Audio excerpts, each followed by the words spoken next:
election engage in mail-in balloting. They can't cast their ballots through the mail. That's what he said.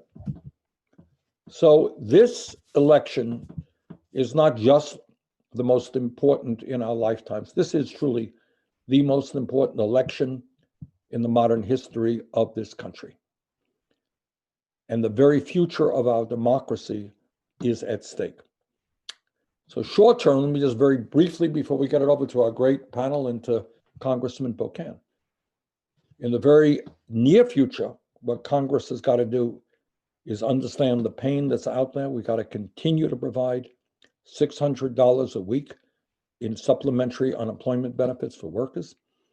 We got to get those checks, those stimulus checks back into the families of this country.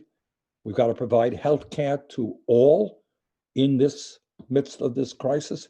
And we have got to protect the United States Postal Service. And I think Congressman Pocan, who is right now in Washington voting on this issue, will have something to say about that as well. But beyond the immediate crisis, as Peter mentioned, we have to understand that not all of these problems were created by Donald Trump.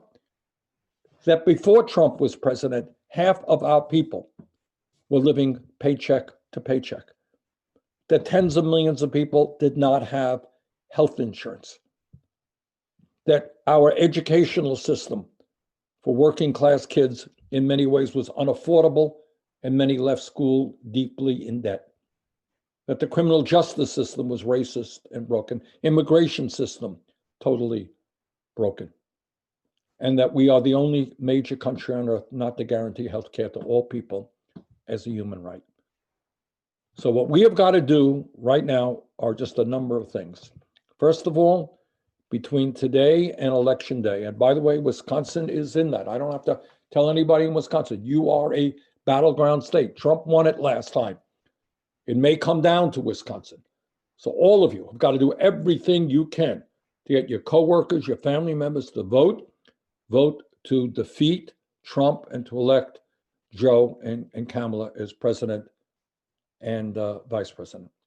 And then what we've got to do beyond that is, after Joe Biden and Kamala are elected, what we have got to do is to push a progressive agenda. Peter talked about that agenda, an agenda that stands for working people, not just the 1%. So there is an enormous amount of work that has to be done, and we got to get going right now. With that, let me introduce to you, with great pride, one of the, and the people of Wisconsin should be very proud of this. You have in Mark Pocan, one of the leaders of the progressive movement in Congress, one of the outstanding members of Congress, somebody who has spent his life fighting for working people, for small business people. Mark, thank you so much for the work you're doing, and thanks so much for being with us this afternoon. Well, thank you very much, Bernie. It really was an honor to travel around the country for you this spring, going to places like Iowa and Nevada and New Hampshire. I just want to say thank you for running. Thank you really for building the movement that you've built, because that's how we're going to get all these things we care about done in the next session and with a new president. So, I can't express my gratitude enough on behalf of everyone from Wisconsin.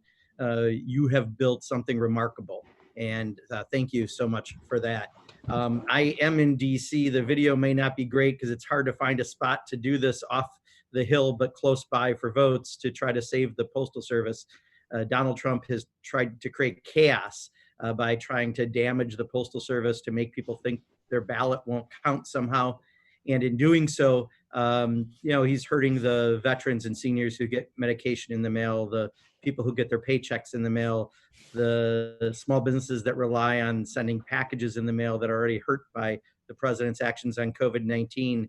And we need to stand up and do something. And we're doing that today on a very unusual Saturday in August in the House of Representatives, but we'll pass that bill probably in about 2 hours. So glad to be in DC, but sorry for any choppiness with video because of the internet connection.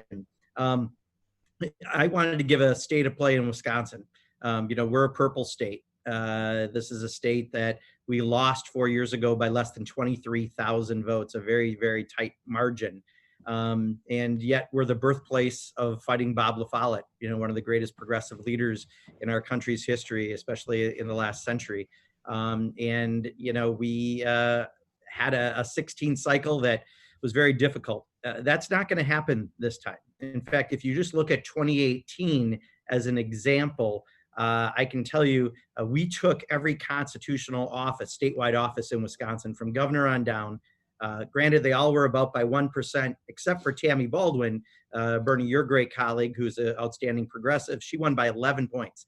And it really was her coattails that helped all the other Democrats get across the finish line.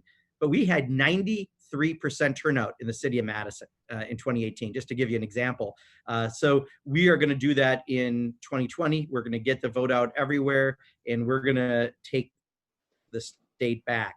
But we had difficulties in 2016. Honestly, the nominee never came back to Wisconsin after the primary. We were given no resources, and it caused about a 200 to 250,000 Democratic voter drop-off. Again, we won't have that. Our experience, especially from 2018, will ensure that's not going to happen. Also, just a little insider thing, but important, our new state party chair is a guy named Ben Wickler, who was the political director for Move On.